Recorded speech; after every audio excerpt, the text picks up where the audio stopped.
you rather party with Meghan Markle or Miley Cyrus? Miley. And that's it. Meghan Markle, the Duchess of Scamalot, she has taken her scams abroad. We've really got to hand it to Mrs. Grifter because her grifting knows no bounds. And when you really look at it, Serena's mom is paying attention to her daughter as she should be. And Meghan's the one just like making it about herself. You know, Harry and Meghan are visiting Australia right now. I didn't know that. No. I did not know that. I actually just saw it on the news this morning when I woke up. No idea. Actually, I just saw it on TikTok. They land in Melbourne? Yeah, I saw that. No, I didn't. I did not. No. We don't care. Literally nobody cares. Literally. So Meghan Markle walks into the room carrying herself like the spotlight is already waiting for her, like she's the main event, the cameras are ready, and everyone else is simply part of the scenery. But there's one awkward problem that keeps popping up again and again. The crowd doesn't always seem to get that memo. From A-list celebrities to people standing nearby, Meghan keeps finding herself in moments where the attention suddenly shifts somewhere else. And when those moments happen with cameras rolling, the awkwardness becomes even harder to miss. People stay busy doing their own thing, conversations keep flowing, and Meghan can sometimes be left standing there as the attention she expected moves in another direction. What you're about to see are 10 moments where Meghan appeared to be ignored or overlooked right in front of the cameras, and somehow each one feels more uncomfortable than the last. Whatever you do, don't skip number 6, because that's where a conversation appears to continue without her, creating one seriously awkward moment that was caught for everyone to see. Number 1, the Paris Hilton party snub. Meghan had spent years building an image around being connected to some of Hollywood's biggest names, moving through high-profile celebrity circles as if she belonged right at the center of them. Remember, Paris actually got a lot of flack because there was this interview where she said, and this was a few days ago, I loved doing that podcast with her talking about archetypes. She was a very smart and lovely person, and I really enjoyed it, which actually was quite an anodyne comment, probably like one of those comments that you just say when you're trying not to be rude about someone. Then came the massive attention after marrying into royalty, making that image even bigger. Meghan wasn't portrayed as someone waiting outside Hollywood's velvet rope. She was portrayed as someone who already had a permanent place inside. Then Paris Hilton entered the picture. Rather party with Meghan Markle or Miley Cyrus? Miley. It wasn't even a hard choice, Tash. No, there wasn't even a second there, was there? That was absolutely, and it was the way she smirked as she said to the camera, no, Miley Cyrus. I mean, who wouldn't want to party with Miley Cyrus, to be fair? Meghan doesn't really come across as someone you want to party with, given what we saw on With Love Meghan. You know, she wasn't really someone that comes across as fun, outside of obviously throwing flower sprinkles on absolutely everything. Paris gave Meghan a vague compliment connected to their podcast appearance, and suddenly, that small exchange seemed to turn into something much bigger. The way it was presented made it seem less like Paris had simply offered a polite compliment, and more like Meghan had just received some shiny VIP stamp of approval from one of Hollywood's most recognizable socialites. But being friendly for a few seconds doesn't mean someone is backing you forever, and Paris Hilton's actual view of Meghan Markle may have been sitting in plain sight the whole time, waiting for the right moment to become impossible to ignore. Watching Paris casually move past Meghan's name without giving it much attention makes the situation look seriously awkward. One moment, Meghan's name seems welcome in the celebrity conversation, and the next, Paris appears to have little interest in keeping that topic alive once the cameras are rolling. That's a rough look for Meghan, especially when these are the same Hollywood circles she's been publicly linked to for credibility, and the entire exchange seems to happen in just a few seconds. Paris answered so quickly that Meghan barely had a chance to become part of the conversation. And just like that, we're moving into number 2, the Geneva Ghost Town speech. Meghan Markle's shocking humiliation in Geneva finally proves that she has just gone mad.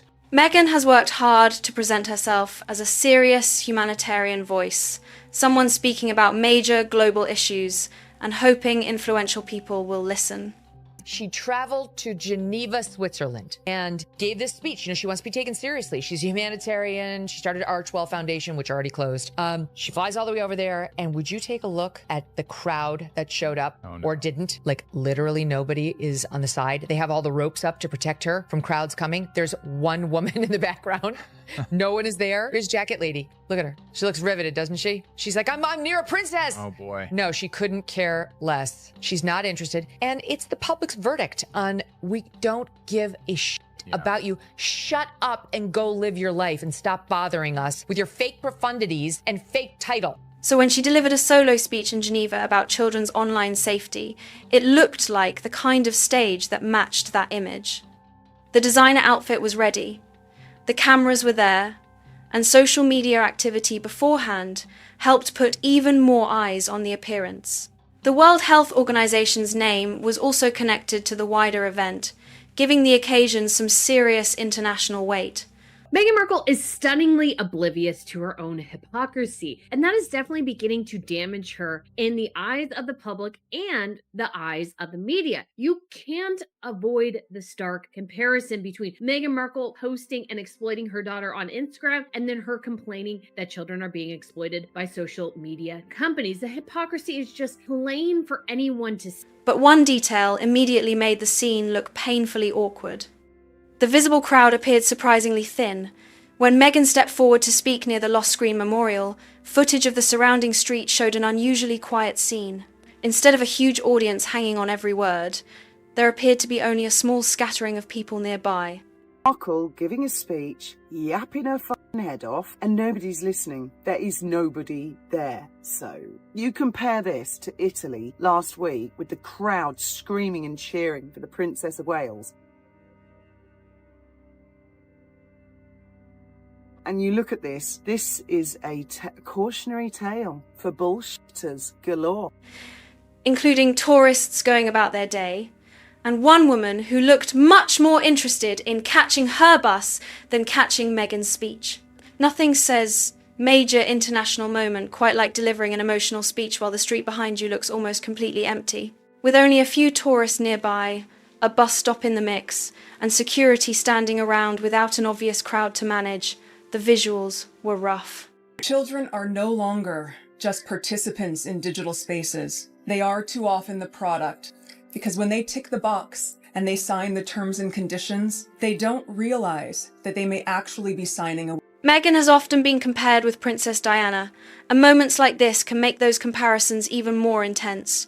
Diana became known for drawing enormous crowds wherever she appeared. Here, Meghan was speaking while ordinary people nearby appeared more focused on getting through their day than listening to every word. And the contrast became even more noticeable because just days earlier, Princess Catherine had been greeted by large, enthusiastic crowds during her own public appearance. Put those images side by side, and the difference was hard to ignore. Number 3. The Sydney Cold Shoulder. Meghan and Harry arrived in Australia, carrying themselves as though they had stepped right back into 2018, when huge crowds regularly filled the streets to see them as working royals. Maybe they expected that same wild reception again, but Sydney seemed to have a very different energy this time. I had no idea, no. Wait, what, actually? Oh, wow. What are your thoughts? I'm not going out of my way to see where they are or what they're doing. I don't care at all. I don't think it really personally impacts me. No impact whatsoever. Does it impact you at all? Not really. Not really. Yeah. Couldn't even care less. I don't know who they are. I don't know what they do. Instead of screaming fans everywhere, the city appeared surprisingly calm around their arrival, and one random sunbather made that chilly Sydney moment look even more striking without saying a single word. Have a look at how unbothered Aussies are by these two.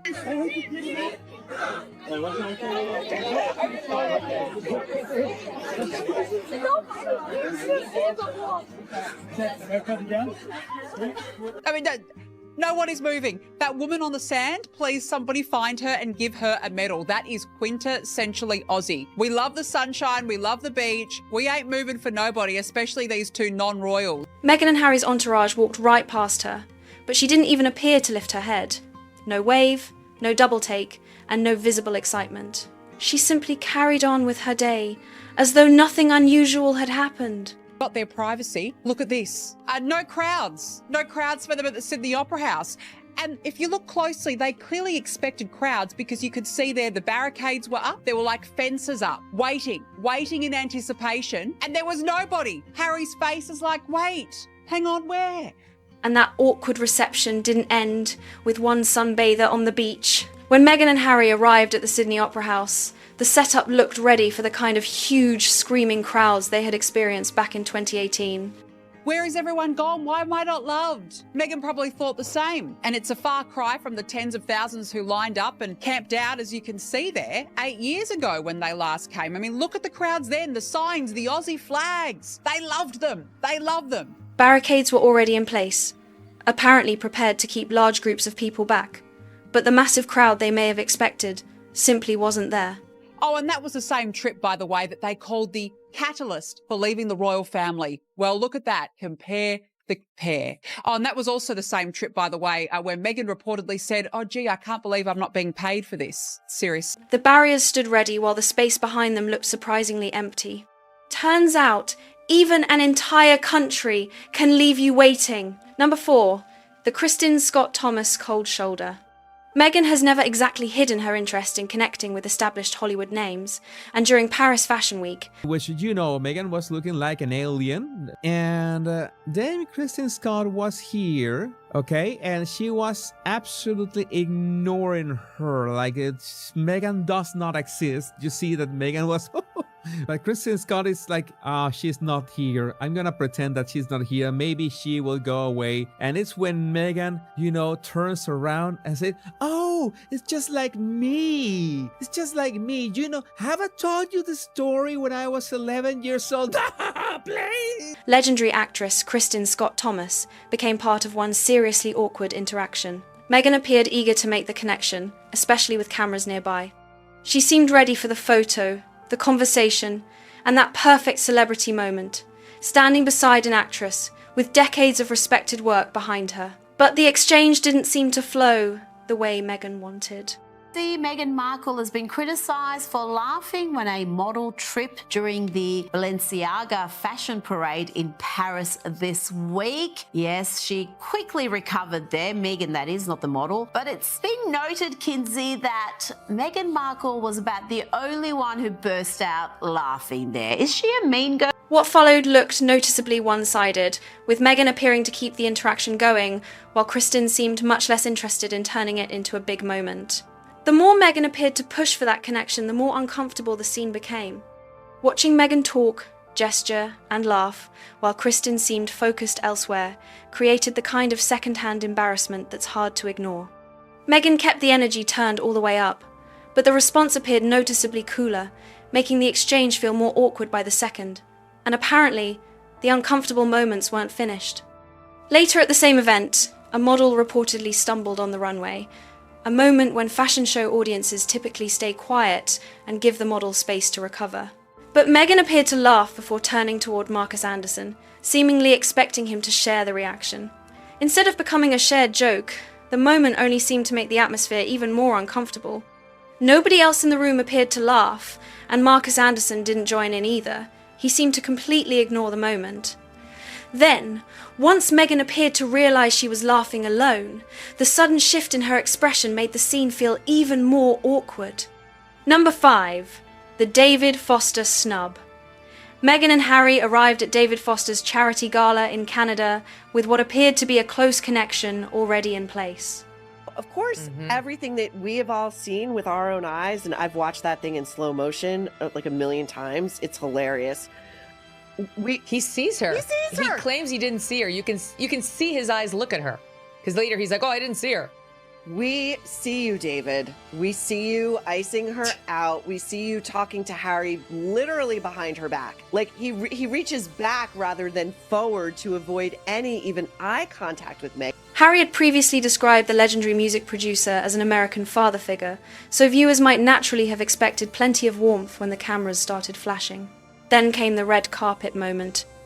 Meghan extended her arm toward David Foster, seemingly expecting a warm greeting or embrace, but Foster continued moving forward without visibly responding to the gesture.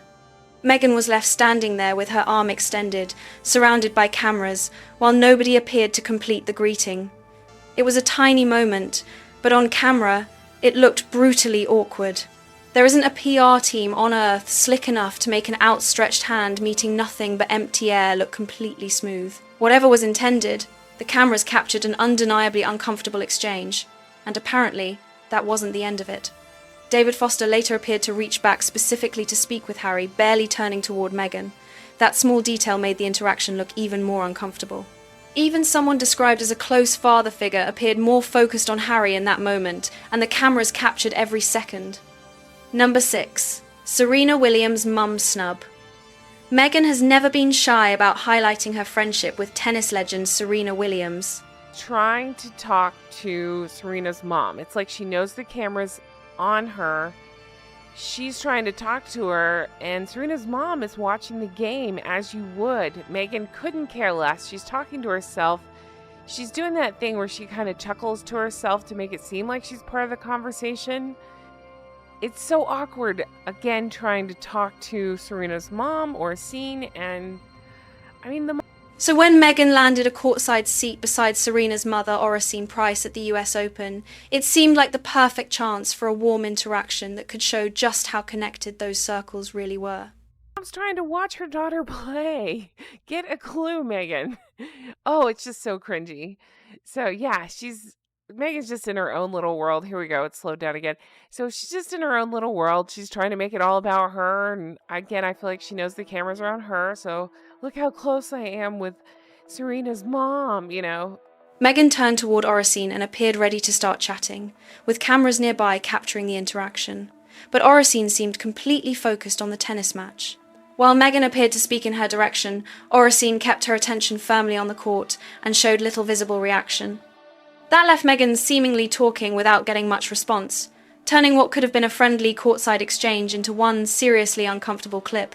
Oracene Price was there to watch her daughter compete for a Grand Slam title, not to become part of somebody else's camera moment. And judging by the scene, the crowd had its attention exactly where you'd expect, on the actual tennis match. Number 7, the Jennifer Aniston snub. Reports began circulating about Jennifer Aniston potentially moving into Meghan's exclusive Montecito neighborhood, and suddenly the possibility of the two becoming neighbors turned into a celebrity story of its own. This just gets even more mortifying. Jen has quietly binned Meg's gifts and not replied to any of her desperate invites for chats. She knows Meg also wants her as a guest on her podcast, but she is having none of it. She doesn't want her jam or her friendship. Meghan reportedly sent gifts, including artisanal jam and luxury wellness products, sparking speculation that she was hoping to build a friendship with the Hollywood star. Some reports went even further, claiming Meghan had wanted to get closer to Jennifer for years, and that becoming neighbours finally created the perfect opportunity. But this is where things get messy. Other unnamed sources claim Jennifer wasn't interested in getting pulled into Meghan's circle or the headlines surrounding her.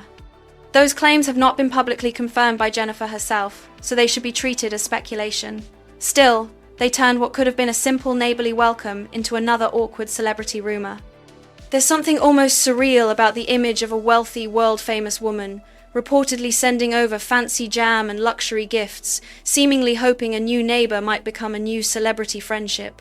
But if those reports are accurate, all that effort didn't exactly open Jennifer Aniston's front door. Instead, the alleged invitations and gifts were reportedly met with little enthusiasm. And just when the situation couldn't seem any more awkward, the story went even further. It claimed to explain where those gifts and supposed attempts at friendship eventually led, and the answer wasn't exactly the Hollywood best friend story Meghan may have hoped for. Turns out, you can't jam your way into a friendship nobody signed up for. Number 8, the palace birthday snub. Meghan had just turned 45, and after years of attention surrounding her royal connections, some people were watching closely to see whether the palace would publicly acknowledge the occasion.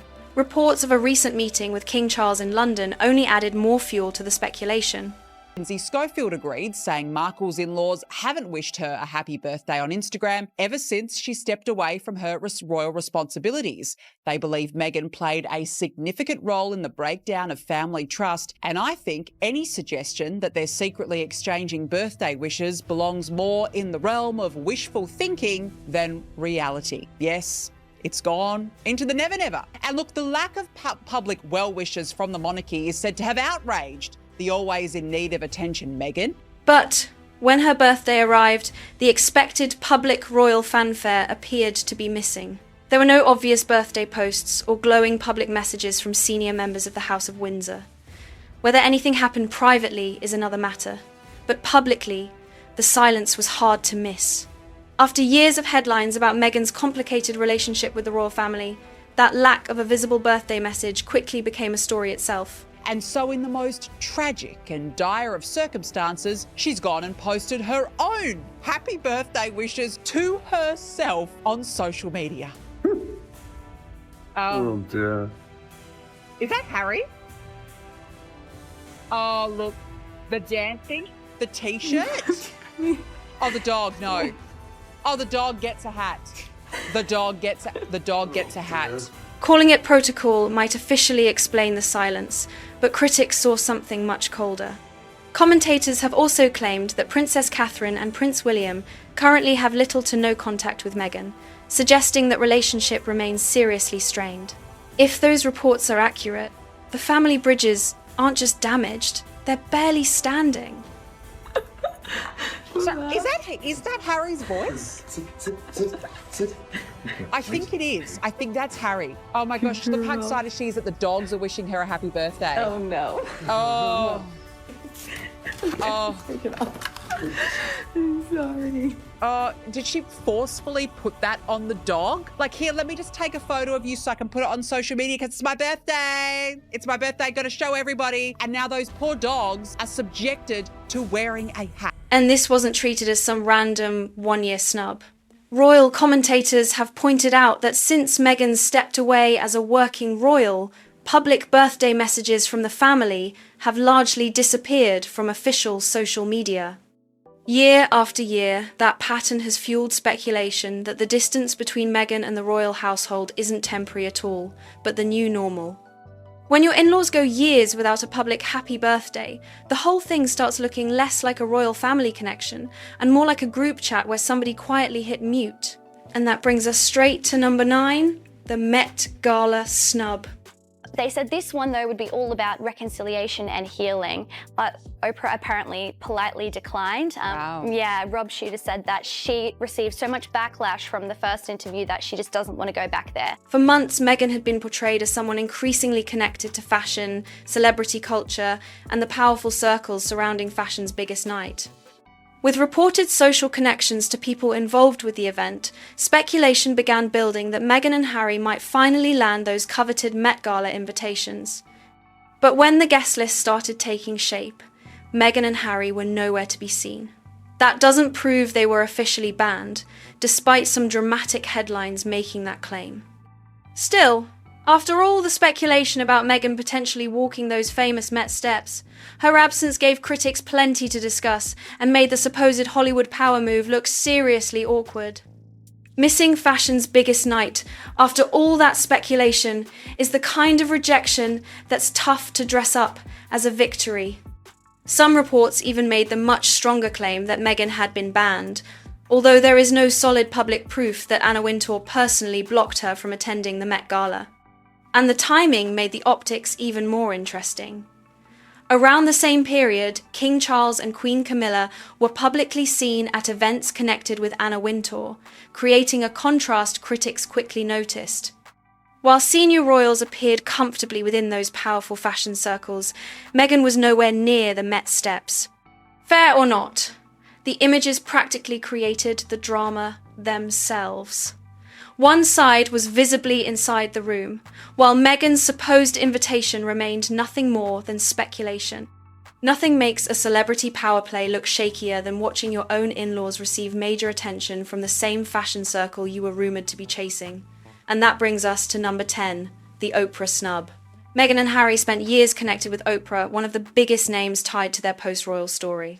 And I think it's very telling where the Sussexes currently sit in Hollywood. They've kind of burnt a lot of bridges, and Oprah being one of them now is very, very telling. She was the woman who sat down with them, for that explosive 2021 interview, a conversation that sent shockwaves around the world and became a major part of their public reinvention. So when reports surfaced claiming the couple was interested in a second interview, this time supposedly focused on reconciliation and healing rather than fresh accusations, the obvious question was whether Oprah wanted another round. Meghan and Harry may have hoped that the woman who helped create their first blockbuster television moment would be ready to switch those cameras back on. But apparently getting interview number 2 wasn't going to be nearly as easy as getting the first.